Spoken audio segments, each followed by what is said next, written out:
আজ আমি আলোচনা করব মিথুন রাশি ও লগ্নের জাতক জাতিকাদের বছরের শেষ 3 মাস অর্থাৎ অক্টোবর, নভেম্বর ও ডিসেম্বর 2024 কেমন যাবে। নমস্কার বন্ধুরা, আমি দেব অ্যাস্ট্রোলজার সুজিত। আমার ইউটিউব চ্যানেলে সবাইকে স্বাগত জানাই। আজ আমি আলোচনা করব মিথুন রাশি বা লগ্নের জাতক জাতিকাদের শেষ 3 মাস কেমন কাটবে।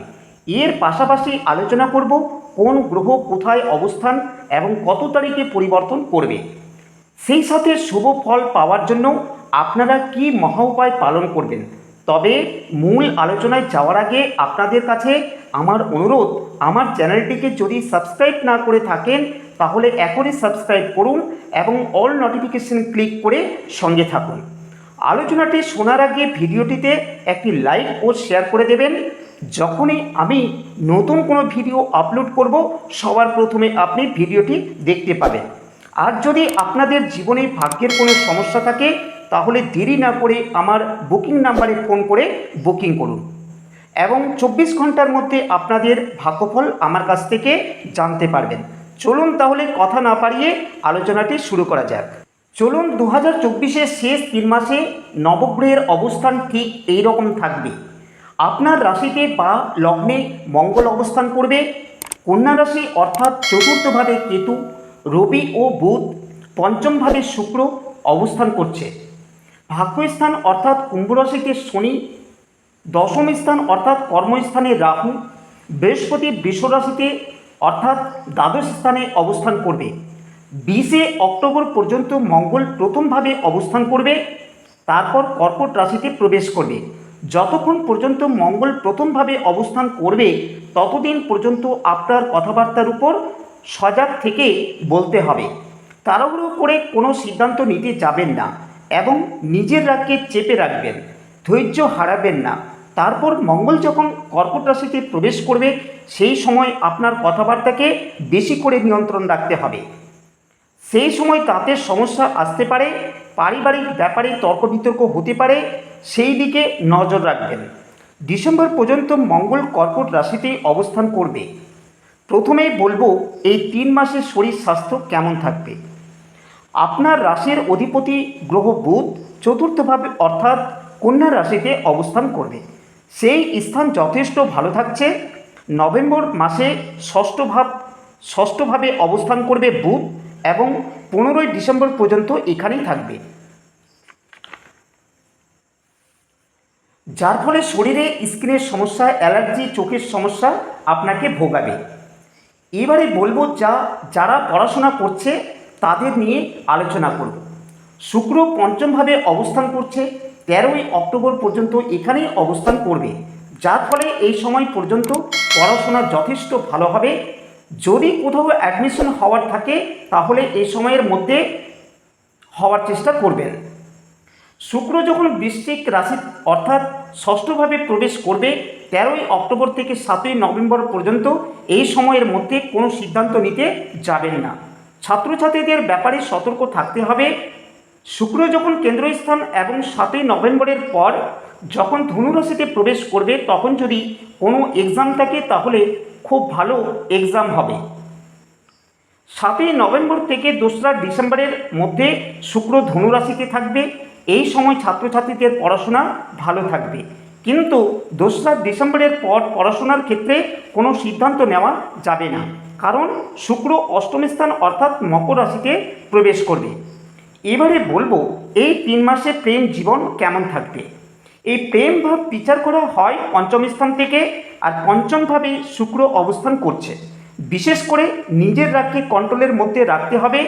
13ই অক্টোবর পর্যন্ত শুক্র পঞ্চমভাবে থাকবে, তাই সেই রকম কোনো সমস্যা থাকছে না। 2রা ডিসেম্বরের পর সম্পর্কের ব্যাপারে খেয়াল রাখতে হবে। সেই সময় সম্পর্কের মধ্যে যোগাযোগ থাকবে না, নিজেদের মধ্যে ভুল বোঝাবুঝি চলবে। সেই সব ঘটনা যাতে না হয়, তর্ক বিতর্কে জড়িয়ে যাতে না পড়েন, তার জন্য আপনাদের সতর্ক থাকতে হবে। যাদের জীবনে কোনো প্রেম নেই বর্তমানে, তাদের প্রেমের প্রপোজাল আসতে পারে। এবারে আলোচনা করব বৈবাহিক জীবন কেমন কাটবে এই 3 মাসে। আমরা সপ্তম ভাব থেকে বিবাহ দেখে থাকি। আর সপ্তম ভাবের অধিপতি গ্রহ বৃহস্পতি দ্বাদশভাবে বিরাজ করছে, যার ফলে স্বামী বা স্ত্রীর শরীর স্বাস্থ্যের সমস্যা দেখা দিতে পারে। বিশেষ করে গিরায় গিরায় ব্যথা, মাথা ব্যথার সমস্যা থাকবে, তবে বড় ধরনের কোনো অসুখ হওয়ার সম্ভাবনা থাকছে না। এছাড়া এই 3 মাসে বৃহস্পতির কোনো স্থান পরিবর্তন হবে না। দ্বাদশভাবে থেকে বৃহস্পতি বৈবাহিক জীবনের ক্ষেত্রে শরীর স্বাস্থ্যের অসুবিধা দেখা দিতে পারে। এবারে আলোচনা করব ভাগ্যস্থান এই 3 মাসে কেমন থাকবে। ভাগ্যস্থান দেখা হয় দশম ভাব থেকে, আর এই দশম ভাবে শনি বিরাজ করছে এবং শনি মার্গী গতিতে ফিরবে 14ই নভেম্বর। বর্তমানে শনির পজিশন যথেষ্ট ভালো। 14ই নভেম্বরের পর বাড়িতে কোনো মাঙ্গলিক কাজ সম্পাদন করতে পারেন। এই সময় ভাগ্য যথেষ্ট ভালো হবে। এবারে বলবো কেরিয়ার বা চাকরি ভাগ্য কেমন হবে। আর কেরিয়ার বা ভাগ্য দেখতে গেলে এবং এই 3 মাসে রাহুর কোনো পরিবর্তন হচ্ছে না। রাহু দশম ভাবের পরিবর্তন নিয়ে আসে, কিন্তু রাহুর দশম ভাবের পরিবর্তন খুব ভালো হয় না। এই 3 মাসে রাহু কিছু না কিছু পরিবর্তন এনে দেবে। বিদেশের সাথে কানেকশন বাড়াবে, কাজের জন্য ছোটাছুটি করাবে, আবার আপনার উপরে কাজের প্রেশার আসতে পারে। রবি চতুর্থ স্থান অর্থাৎ কন্যা রাশিতে অবস্থান করছে। 14ই নভেম্বর থেকে ডিসেম্বরের 15 তারিখের মধ্যে চাকরি পাওয়ার যোগ প্রবলভাবে থাকছে। আর যারা ব্যবসা করেন তাদের অক্টোবর থেকে নভেম্বরের মাঝামাঝি সময়ে ব্যবসা খুব ভালো থাকবে। যারা ব্যবসা করেন তাদের সাথে কাস্টমারের সঙ্গে তর্ক বিতর্ক চলতে পারে, সেই দিকে খেয়াল রেখে চলতে হবে। রাহু ও কেতু কেন্দ্রতে ট্রানজিট করছে। এছাড়া শনি ভাগ্যস্থানে বসে আছে, যার ফলে ব্যবসার দিক থেকে খুব ভালো যাবে। আর কারোর সাথে অনিচ্ছাকৃত ঝুট ঝামেলায় জড়াতে যাবেন না, তাহলে ব্যবসা যথেষ্ট ভালো যাবে। এতক্ষণ আমি মিথুন রাশির জাতক জাতিকাদের যে আলোচনা করলাম তা আপনার জন্মরাশি বা লগ্নের উপর ভিত্তি করে, তার সাথে গ্রহের গোচর ফলের উপর ভিত্তি করে আমার এই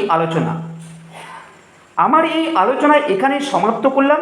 যদি কেউ এখনও পর্যন্ত সাবস্ক্রাইব না করে থাকেন তাহলে আর দেরি না করে এখনই সাবস্ক্রাইব করুন এবং ভিডিওটিতে একটি লাইক করে দেবেন।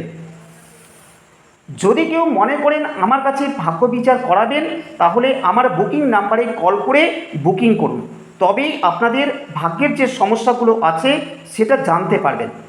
এবারে আসবো এই 3 মাসে আপনাদের কি মহা উপায় পালন করা উচিত। আমি আপনাদের ভালো থাকার জন্য কয়েকটি মন্ত্র পাঠ করতে বলবো।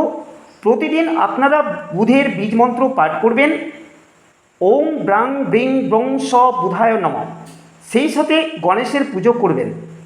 প্রতি মঙ্গলবার ও শনিবার করে হনুমান চালিসা পাঠ করবেন এবং প্রতিদিন সকালে স্নান সেরে তামার ঘটিতে জল নিয়ে সূর্যের প্রণাম মন্ত্র পাঠ করবেন। আমার আলোচনায় এখানেই সমাপ্ত হলো।